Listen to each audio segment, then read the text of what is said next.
Det så mye som sies om Midtøsten, at jeg bestemte meg for å reise ned hit for å oppleve det selv. Og Israel et sammensatt, mangfoldig og bemerkelsesverdig land. En smeltedigel mellom øst og vest. Her det kristne, jøder og arabere som lever sammen i et demokrati som over 60 år gammelt. Dette skal bli veldig spennende.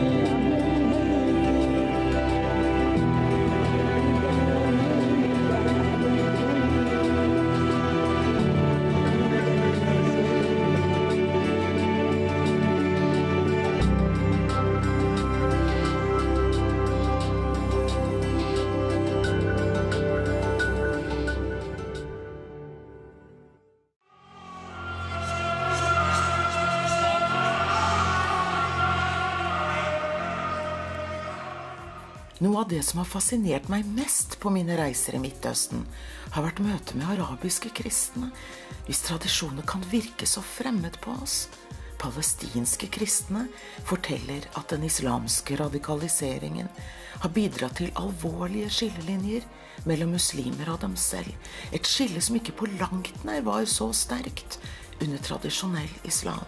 Også forholdet til jødene komplisert.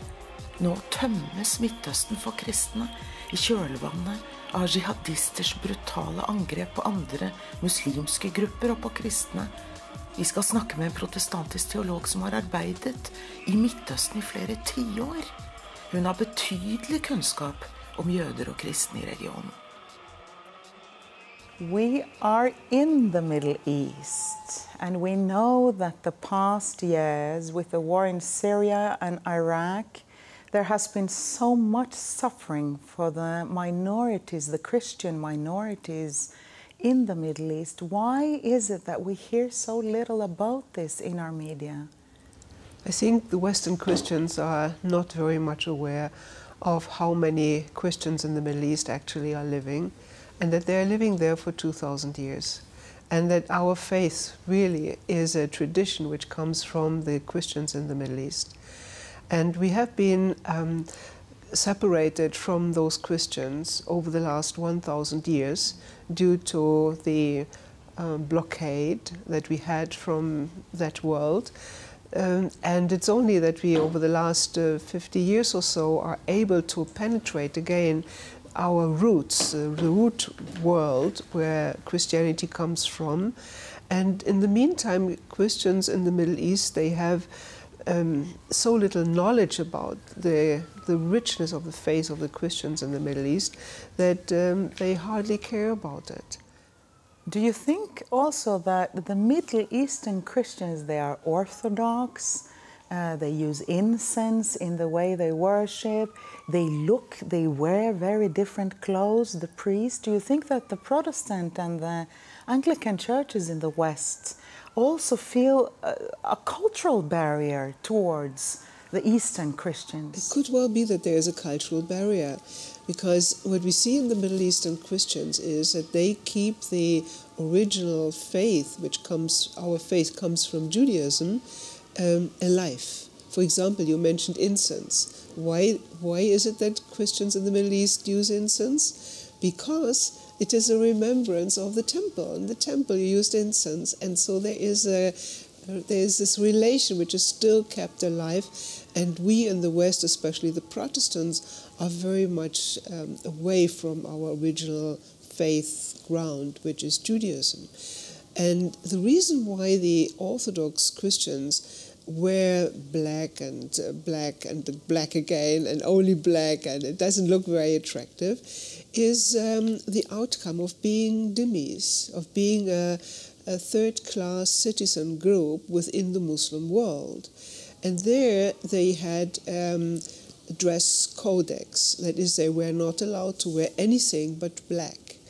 And because they had to pay huge amount of taxes and and their whole richness was by the dhimmi attitude or the dhimmi laws taken away from them, that they don't have anything else but this kind of black clad that you see, which is not very attractive. However, if you go into their church services, you will be surprised. They still wear all the colors they always had before the Muslim conquest. It is blue and yellow and gold and silver and purple and green and you name it.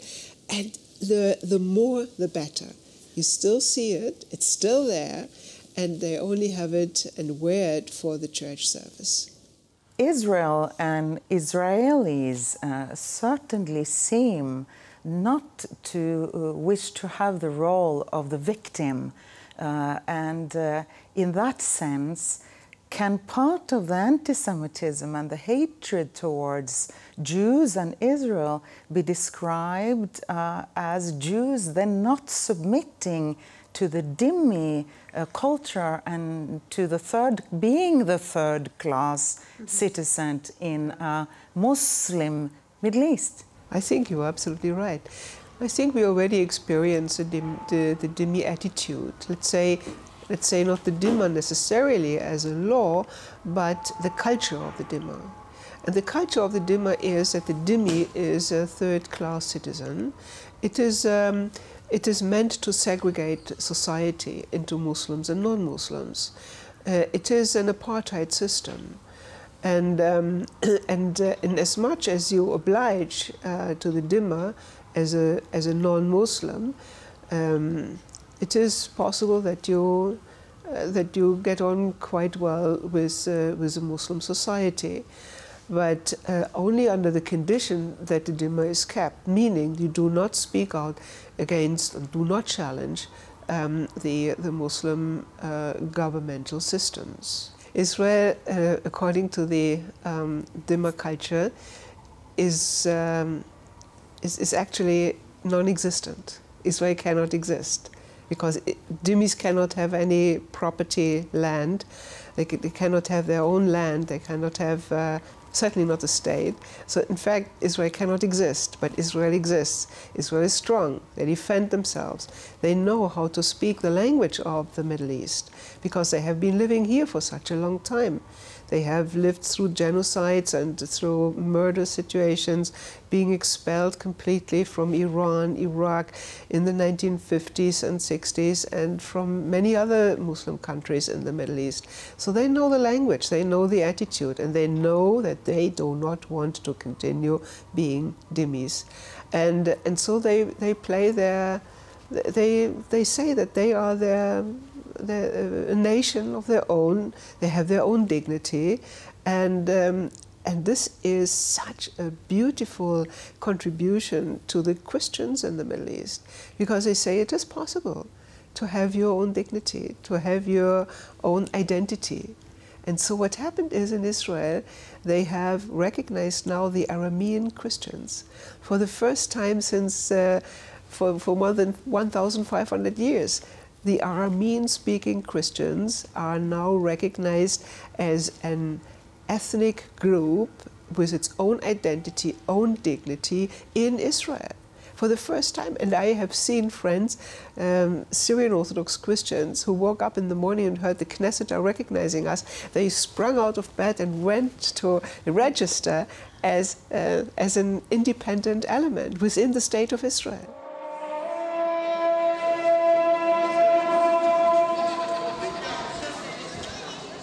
Kristendommen dominerte Midtøsten lenge før de islamske felttogene kom hit på 600-tallet. Egypt, Syria og andre land var i stor grad kristne. Mange konverterte ikke til islam, og disse gruppene lever fortsatt i dag som minoriteter blant en muslimsk majoritet. Da islam overtok, ble tusenvis av kirker brent ned til grunnen. Her i kristendommens vugge ble jødiske Jesus korsfestet og drept.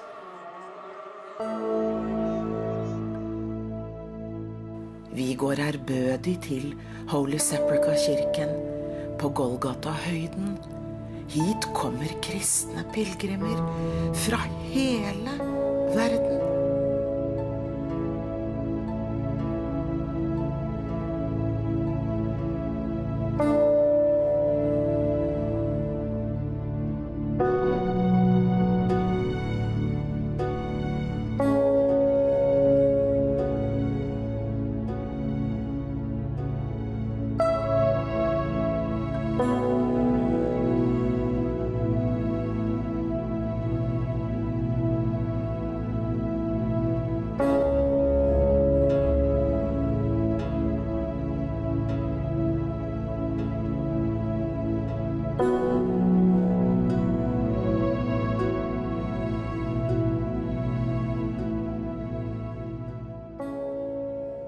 In the past years, we've seen a development within the mainland Protestant churches in the West as well, where there seems to be a growing anti-Semitism, liberal theology that says that the Jews are not the people of the covenant and only Christians are the people of God.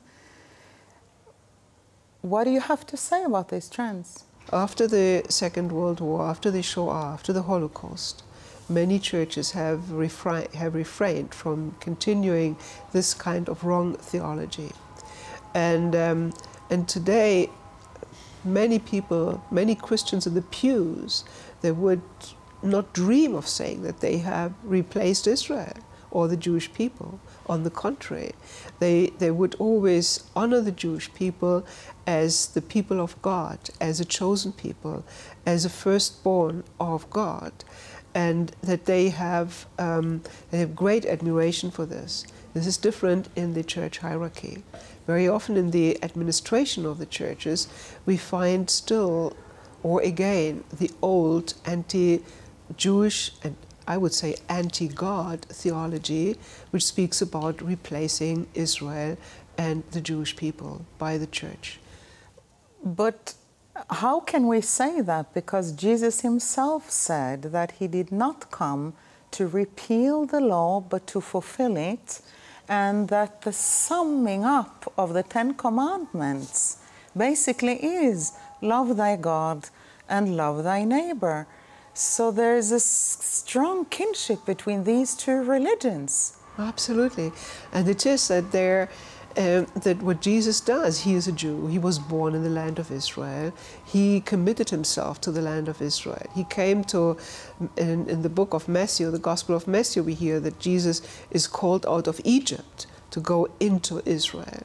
And then he is told to go to Galilee, to redeem Galilee. So he is like the Jewish people or his ancestors, following the same structure. Jesus is bound to the land of Israel. And as the Torah is part of Israel, or is bound to Israel, so Jesus, the living Torah, the Word of God, is bound to Israel.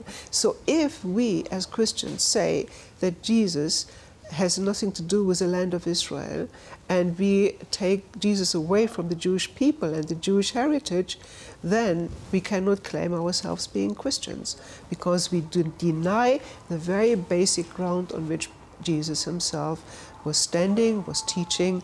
So would you feel that the current rise of anti-Semitic or anti-Israeli sentiments, not only in the public in Europe, but also in the churches, and as well the lack of interest for the church in the East and the persecution that is going on there, reflects the West itself losing its Christianity?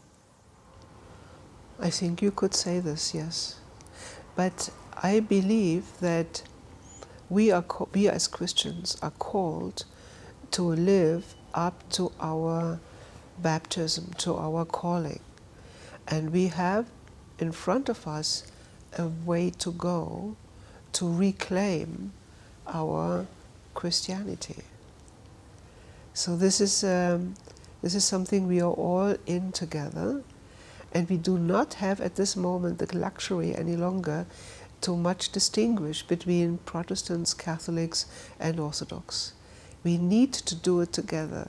We need to learn from each other, because everybody has some wisdom. We don't have it all at the same time.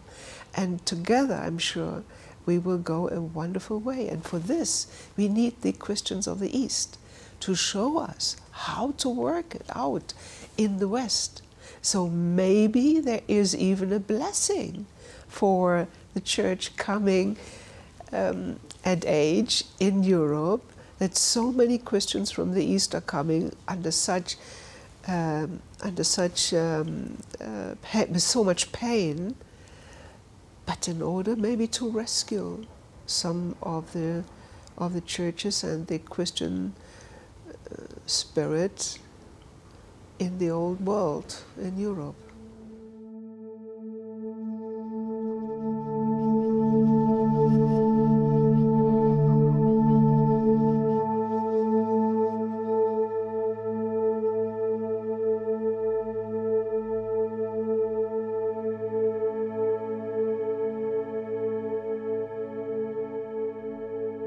Til denne kirken har millioner av pilgrimer kommet helt fra tiden etter Jesu død og oppstandelse.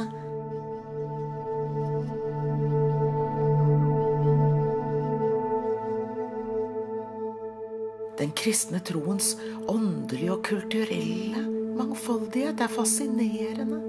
Her er protestanter, katolikker, ortodokse om hverandre. Den åndelige bredden kommer til uttrykk på så mange måter, alt etter folkeslagenes forskjellige tradisjoner.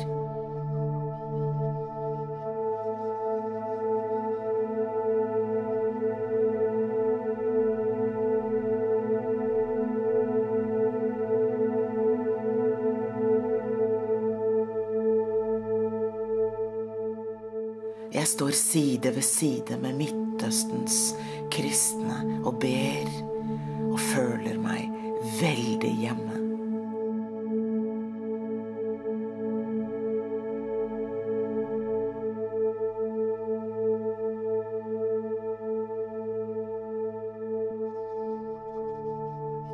We hear so much these days about the suicide bombings and of Iraq, amongst other things, between Shiites and Sunnis, and a lot of horrible stories about victims of this. And we know in the past, before the security barrier came in Israel, Jerusalem was horribly plagued with a lot of these bombings as well.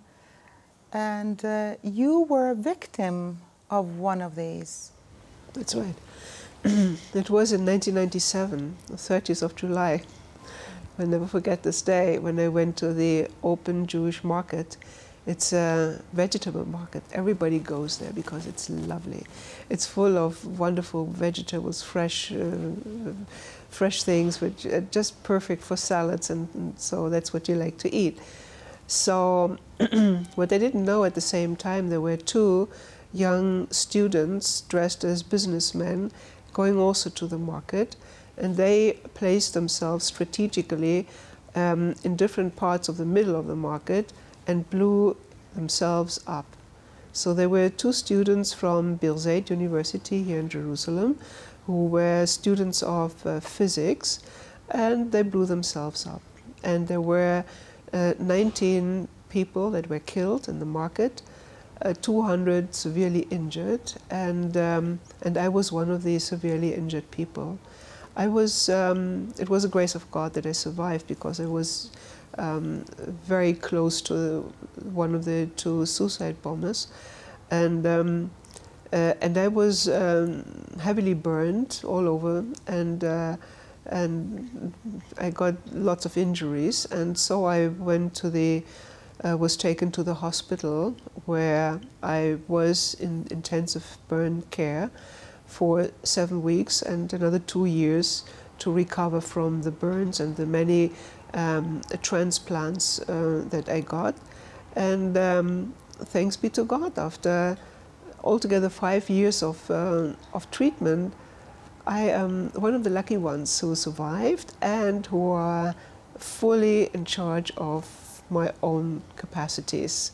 So that is not true for everybody. We have, recently I saw a statistics from the Tel Aviv University, and there they say only 25% of the victims of suicide bombings in Israel have made it fully back into everyday life. So I'm really grateful for this. But it didn't happen by chance, because I got the best treatment possible at Hadassah University Hospital in Jerusalem. They are just geared towards this kind of terrible injuries that you get from suicide bombings, and they rescued my life, that's for sure. Did you resent Arabs? I distinguish between the ideology, the false ideology, the murderous ideology of these young people, and the people themselves. In fact, what I would say, I prayed for them, and at least for their families. I mean, they were dead, but for their families, that this hatred, which is a spiritual condition, a bad spiritual condition, that this feeling of hatred is going away from them. So, and I continue to pray for these people, because I love people, because they're human beings. God created them, so why shouldn't I love them? And I work with many people in Bethlehem area and so on. I go there, so I don't have any fear, because I know that God protects me.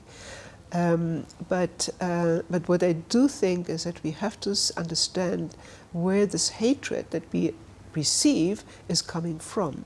And we have to inform as many people as possible about the roots of that hatred, and thereby maybe start to eliminate that hatred. But I would like to say something else. In many ways, I received so much love during that period of recovery from this attack from the Jewish people, that my bond with the Jewish people is there forever. You know, I can tell you stories over stories. I just let me two stories. One lady one day came to my sick bed in the hospital, and she was out of breath, a beautiful young lady, and she had a long plastic rose in her hand and gave it to me. Said, I wanted to give it to you, but you know, now I have to rush off because my bus to Haifa is going in a few minutes, and I have to go back to Haifa. I said, you really came from Haifa just to give me this rose? Of course, she said. I love you. I want to show this to you. Isn't it something amazing? I mean, this is the Jewish people. They read about you in the newspapers, and here they are acting. And another day, there was an Orthodox Jew coming into my bedroom in the hospital, and he gave me a check of $7,000. I looked at it. I couldn't do anything because my hands were all burned and in bandages, and my face was in bandages and so on. So I only could speak. And I said, no, it's wrong. It's not for me, because I'm not a Jew. I'm a Christian, and you probably want to give it to a Jew. And then he said, Mensch is Mensch. A human being is a human being. He used the Yiddish word Mensch. And so you get it as much as anybody else. You suffered, so why shouldn't you have it? And then I said, wait a minute, who are you? I mean, I want to thank you. At least my husband wants to thank you afterwards. No, it's not important, not important. And off he went. I said, called him back. So he came back and gave me his name very reluctantly. And then later on, my husband told me, you shouldn't have done this. He did this for God. And you took away a mitzvah, a good deed, and he did for God. And it has nothing to do with him as a person. So, you know, the being for each other, loving the other, loving the Jew, loving the Christian, loving the Arab, loving the Muslim, this is so typical for Israel.